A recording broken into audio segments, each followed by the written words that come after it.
كي وحشحادي جري كي لعقت شباب كو أروري جري وأروري واي كي وحدي جري وحتى يدي أي كسو يراتي كي بنت بروباغندا دي مال إنه فديستونين أمانين عاي باسدو كويلي جري وحشيت سم كواس واي dhalinyarada ku dhaqan magaalada Muqdisho ee caasimadda dalka hooyo ayaa maalmihii la soo dhaafay soo bandhigayay dareen ku aadan xaaladda dhaqaale darri ee dalkeena Soomaaliya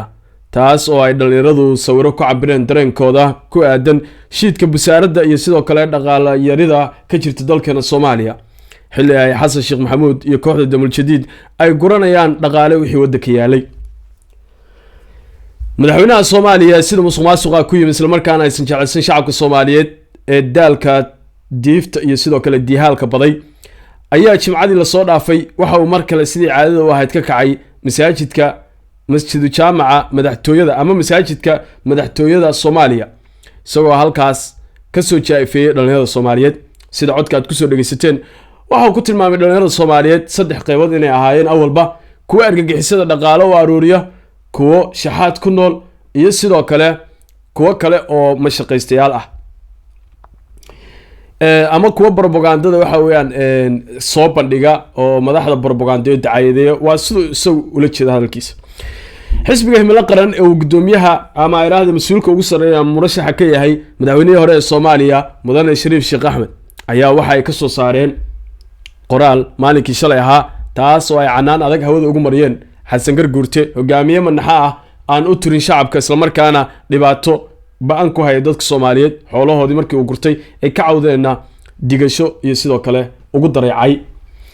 warqadda himilo qaran ay soo saareen ayaa lagaga dalbaday Xasan Sheekh inuu raali gelin siiyo dhalinyarada Soomaaliyeed maadaama uu gaf weyn uu ka galay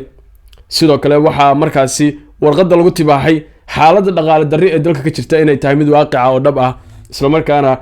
dhibaatada dhaqaale darri ee jirta dalkana ka jirta ay halkii dawladdu ay wax ka qaban lahayd ay dhiiri gelinayso inay dhalinyaradu ama tahriibaan ama qaarkood argagixisada ay ku biiraan warqaddu waxay u dhacaysay sidan xisbiga himilo qaran wuxuu aad uga xun yahay una cambaaraynayaa hadalkii aan munaasabka ahayn ee ka soo yeeray madaxweyne Xasan Sheekh Maxamuud kaas oo uu ka jeediyay masaajidka madaxtooyada madaxweynuhu wuxuu gaf qayaxan kula kacay dhalinyarada Soomaaliyeed meel kasta oo ay joogaan gaar ahaan kuwa ku nool magaalada Muqdisho dhalinyaradu waxay ka cabanayaan shaqo la'aan taas oo sababtay inay adkaato sidii ay ku heli lahaayeen nolosha asaasiga ah ee qofku u baahan yahay waana xaqiiq aan la inkiri karin xaaladda guud ee dhaqaalaha waddanka meesha u marayo madaxweynaha iyo xukuumaddiisu waxay ku fashilmeen inay fuliyaan balqaadyadii tirada badnaa ee madaxweynuhu dhalinyarada uu sameeyay iyo dhammaan ummadda Soomaaliyeed oo ay ka mid ahayd shaqo abuurka waxa ayaan darro ah in madaxweynuhu ay la noqotay in xalku uu ku jiro inuu dhalinyarada sharaftooda uu ku xadgudbo oo uu ku sifeeyo wax aanay u qalmin xisbiga himilo qaran wuxuu arkaa inaysan mudnayn dhalinyarada in loo qaybiyo saddexda nooc ee madaxweynuhu u qaybiyay dhalinyaradu waa mustaqbalka dalka waana hantida ugu qaalisan ee waddankan leeyahay xisbigu wuxuu arkaa in hadalka madaxweynuhu dhiiri gelinayo in dhalinyaradu ay ka tahriibaan waddanka waxa kaloo hadalka madaxweynuhu laga dheehan karaa in dhalinyaradu ay ku biiraan argagixisada yani inuu dhiiri gelinayo taas oo ka dhigan niyad jabin iyo sidoo kale mustaqbalka dhalinyarada oo mugdi la geliyo xisbigu wuxuu u soo jeedinayaa madaxweynaha inuu raali gelin ka bixiyo hadalka jaa'ifada ah ee uu ku sifeeyay dhalinyarada Soomaaliyeed madaxweynuhu waa inuu fahmaa shacabka dareenkooda ee uusan qiyaas ka qaadan oo kaliya xaaladiisa dhaqaale iyo tan xukuumaddiisa oo kaliya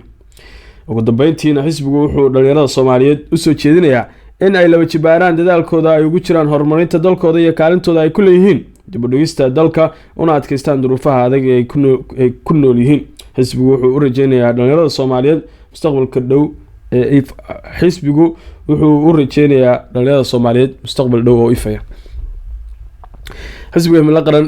hadalkiisa waxa uu madaxweyne Sheekh Shariif iyo xisbigiisu ay qeexeen in Xasan Sheekh uu marna dhalinyarada inay argagixisada ku biiraan uu dhiiri gelinayo mar kalena uu gaf weyn uu ka galay isla markaana ay tahay inuu raali gelin uu bixiyo waa la sugayaa laakiin weli raali gelin ma bixin lamana rajeynayo inuu raali gelin bixiyo waa ninkii hantida ummadda dhacay xasan cali khayre ra'iisul wasaarihii hore Soomaaliya isaguna bayaan ayuu ku qoray barta ku leeyahay Facebook ama degalkiisa Facebook wuxuuna yiri dhalinyaradu waa kuwii shacabka Soomaaliyeed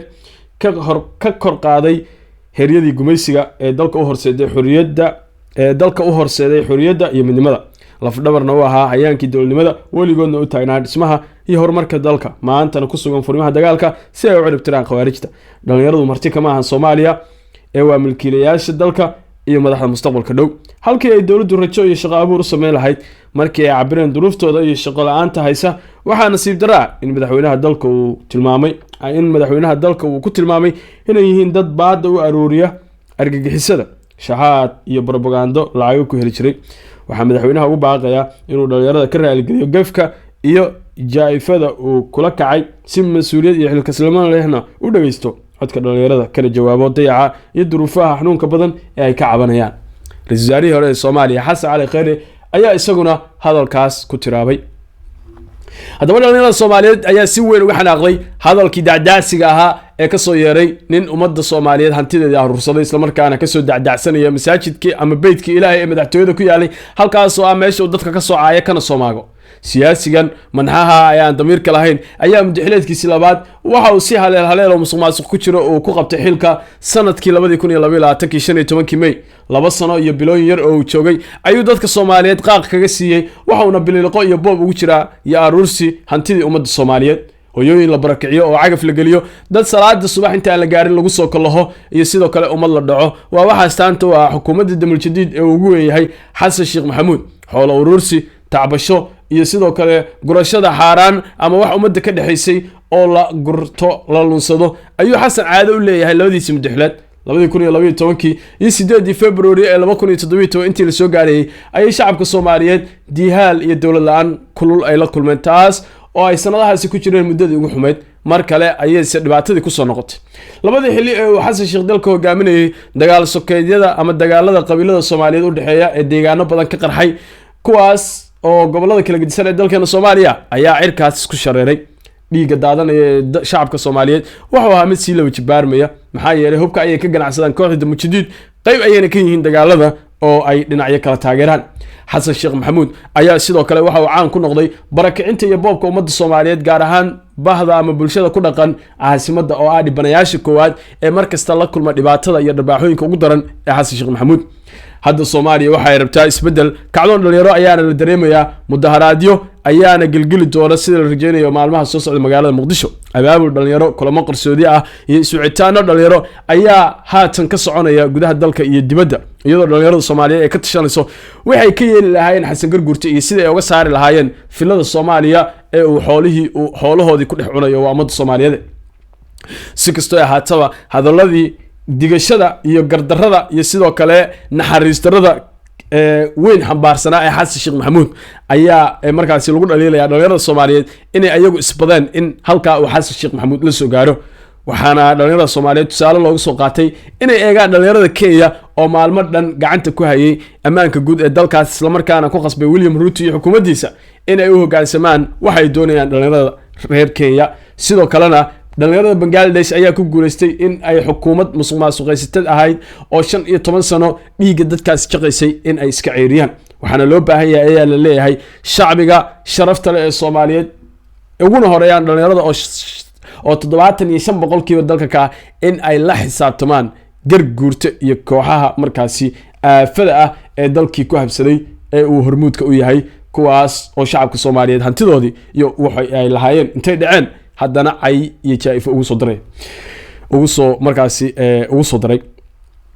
dhalinyarada Soomaaliyeed ayaa kuwa mustaqbalkooda dhaawac weyn u gaarsiisan yahay 34 sano oo ay ku siman tahay 19 markii dalkani dawladnimadiisa si toos u burburtay. dhalinyarada Soomaaliyeed waxay ahaayeen xaabada la shidanayo oo dhinacyada kala gedisan ee dagaalamaya ay u dirirayeen. sidoo kale dhalinyaradu waxay la kulmayeen dawlad la'aan rajabeel iyo sidoo kale dhibaato aad u weyn rag kuraas isku eryanaya ayaa mararka qaarkood dhalinyarada dab gelinayay. kooxaha argagixisada oo qaarkood xataa ku kalifay dhalinyarada inay isqarxiyaan kadib markii ay ka caqli badiyeen isla markaana caruurhoodii ay dibadda geysteen. iyo Xasan Garguurta oo isaguna dhalinyaradu xoolahoodii iyo hantidoodii u aruursanaya qoysaskiisii iyo saaxiibadiisa intuba waxay cadow ku yihiin jiritaanka iyo mustaqbalka